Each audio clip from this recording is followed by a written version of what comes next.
Question बोला है कि find the amount which Ram will get on ₹4096 if he invest it for 18 months. ठीक है, अब टाइम जो हमें दे के रखा है वो मंथ्स में दे के रखा हुआ है, ईयर में नहीं दे के रखा है, और रेट भी हमें फ्रैक्शन में दे के रखा हुआ है per annum. Interest being compounded semi annually. अब हमें बोला है कि कंपाउंड जो हमारे पास इंटरेस्ट है, कंपाउंड इंटरेस्ट, वो सेमी एनुअली फाइंड आउट करना है हमें। ठीक है, सेमी एनुअली मतलब जब भी हमें सेमी एनुअली की बात करके रखी हो, सबसे पहली बात तो प्रिंसिपल हमने लिख लिया, टाइम लिख लिया और रेट लिख लिया। अब क्योंकि हमें टाइम बोला है और रेट और टाइम हमें दोनों ही बोला है कि कंपाउंडेड सेमी एनुअली मतलब हाफ ईयरली कैलकुलेट करने हैं, तो सबसे पहले हमने क्या किया, ये मंथ्स है। ठीक है, मंथ्स को सबसे पहली बात तो ये है कि हमें मंथ्स में नहीं चाहिए, हम इसको ईयर में कन्वर्ट करेंगे। तो जब भी हमें जितने भी मंथ दे के रखे हों हम उनको 12 से डिवाइड कर देते हैं। ठीक है, 12 से डिवाइड करने का मतलब क्या होता है कि एक साल में 12 महीने होते हैं। ठीक है, तो हमने जितने भी हमें मंथ्स दे के रखे हैं, अगर हमने उनको ईयर में कन्वर्ट करना है तो हम उसको 12 से डिवाइड करते हैं सबसे पहले। अब हमें क्या बोला है, हमें ये भी बोला है कि ये कंपाउंडेड सेमी एनुअली है। ये देखो सेमी एनुअली लिखा है। सेमी एनुअली का मतलब है कि हमें क्या करना है, हमें इसको मतलब हाफ ईयरली के कंसेप्ट के साथ करना है। तो हमें क्या करना होता है उसमें कि हमारे पास जो टाइम होता है, जब भी हाफ ईयरली का कंसेप्ट होता है तो हम क्या करते हैं, टाइम को डबल कर देते हैं। ठीक है, और जो हमारा रेट होता है उसको हाफ कर देते हैं। ठीक है, तो टाइम को क्या करते हैं 2 से मल्टीप्लाई कर देते हैं, क्योंकि 2 टाइम में डिवाइड हो गया ना, हाफ ईयरली। ठीक है, तो 2 से मल्टीप्लाई कर देते हैं। जब भी हमारे पास सेमी एनुअली का कंसेप्ट होता है तो टाइम को हम 2 से मल्टीप्लाई कर देते हैं। ठीक है, अगर आपने मल्टीप्लाई किया तो क्या बना, 2 1 ज़ा 2, 2 6 ज़ा 12, 6 1 ज़ा 6, 6 3 ज़ा 18। तो आपके पास टाइम आ गया a whole number, an integer, that is 3 years. ठीक है, अब ये 3 क्या है, ईयर्स नहीं लिखेंगे, क्या लिखेंगे, सेमी एनुअली। ठीक है, क्योंकि हमें सेमी एनुअली पूछा तो हमने इनको सेमी एनुअली लिख दिया। अब हमारे पास नेक्स्ट था रेट।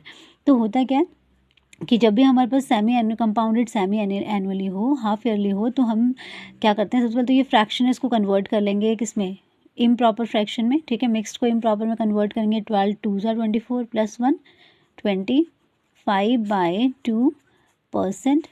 ठीक है, 25/2% हो गया ये। अब हमें क्या करना है, सेमी एनुअली निकालना है। तो हम क्या करते हैं, जो हमारा रेट होता है उसको हाफ कर देते हैं। हाफ कैसे करते हैं, ये 25/2 है तो मैंने इसको क्या किया, 2 से डिवाइड कर दिया। एक 2 पहले से और एक 2 हमने क्या किया, क्योंकि हमें इसको आधा करना है। रेट 25/2 था, उसको आधा करने का मतलब है कि हमने उसको हाफ से डिवाइड कर दिया, आगे परसेंट का साइन लगा दिया। ठीक है, तो ये क्या बन गया, 25/4। क्या लिखेंगे, सेमी एनुअली, पूरा भी लिख सकते हो। ठीक है, सेमी एनुअली। ठीक है, तो यही एक इम्पॉर्टेंट कंसेप्ट होता है सेमी एनुअली के केस में, कि प्रिंसिपल तो एज इट इज़ रहता है जो है। टाइम, क्योंकि यहाँ पे 18 मंथ दिए थे, हमने 18 मंथ को पहले ईयर में कन्वर्ट किया। कन्वर्ट करने के लिए हमने क्या किया कि 18 को 12 से डिवाइड किया। ठीक है, मान लो 10 मंथ दिए होते तो 10 को भी 12 से डिवाइड करते। ठीक है, वो एक चीज़ हो गई। आगे 2 से क्यों मल्टीप्लाई किया, क्योंकि सेमी एनुअली दिया है। सेमी एनुअली मतलब टाइम डबल कर देते हैं, जितना भी टाइम है उसको 2 से मल्टीप्लाई कर देते हैं।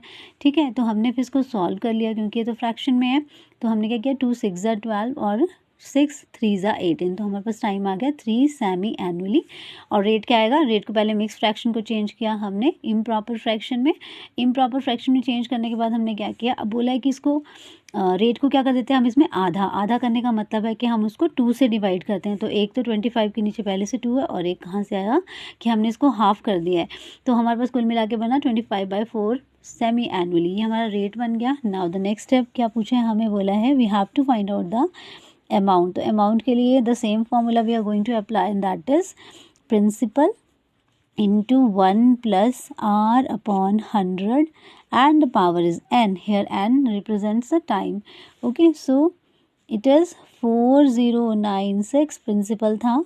1 प्लस रेट कितना है हमारे पास 25/4, और ये नीचे क्या है हमारे पास, ये 100 जो है ये एज इट इज़ r/100 होता है। r की वैल्यू है 25/4 into 100 and the power is, क्योंकि टाइम हमारे पास 3 है तो पावर आ गई 3। ठीक है, अब 25 1 ज़ा 25 एंड 25 4 ज़ा 100। तो क्या आ गया आपके पास 4096 मल्टीप्लाई बाय 4 1 ज़ा 4, और एक ऐड कर दिया तो 5 नहीं, यहाँ पे बस क्या है हमारे पास, ये 4 4 ज़ा 16 हो जाएगा पहले। ठीक है, 4 4 ज़ा 16। Okay, then power is 3। अब इसको हम सॉल्व करेंगे बाय टेकिंग द एलसीएम। ठीक है। एलसीएम कैसे लेते हैं, 1 के नीचे कुछ नहीं है तो 1 लगा लो, और यहाँ पे क्या आएगा हमारे पास 1/16। अब 16 इसका एलसीएम है तो क्या करेंगे 4096 मल्टीप्लाई, अंदर ये क्रॉस मल्टीप्लाई कर सकते हो, पूरा एलसीएम लेके 16 कर सकते हो, इसको 16 से मल्टीप्लाई डिवाइड करेंगे तो ये बन जाएगा 16, 16 1 ज़ा 16 तो 1 आ गया ऊपर, पावर हो गई 3, यहाँ पे पावर हो गई 3। अब नेक्स्ट स्टेप में क्या है 4096 मल्टीप्लाई बाय कितना बन गया ये 17/16 एंड द पावर इज़ 3। तो अब क्या करेंगे हम in the next step, it is 4096 multiply by 17/16, 17/16 and 17/16। तो कैंसिलेशन कर लेते हैं, ये 16 से डायरेक्ट भी हो जाएगा, हम 4 से कर लेते हैं, 4 4 ज़ा 16 तो 4 1 ज़ा 4 0 एज इट इज़, 4 2 ज़ा 8 4 4 ज़ा 16, अगेन फ्रॉम 4 4 1 ज़ा 4 4 2 ज़ा 8 2 10 प्लस 2 10 होते हैं, 2 रिमेनिंग 2 4 5 ज़ा 20 और 2 रह गया तो 4 6 ज़ा 24, फिर 16 1 ज़ा 16 16 16 ज़ा 256, अगेन 16 1 ज़ा 16 16 1 ज़ा 16, तो we are left with now 17 into 17, ठीक है। 17 17 ज़ा 289 और उसको भी हम मल्टीप्लाई करेंगे तो आएगा 4913। So this is net amount whatever we required, whatever we the asked in this particular question. तो ये है हमारे पास अमाउंट।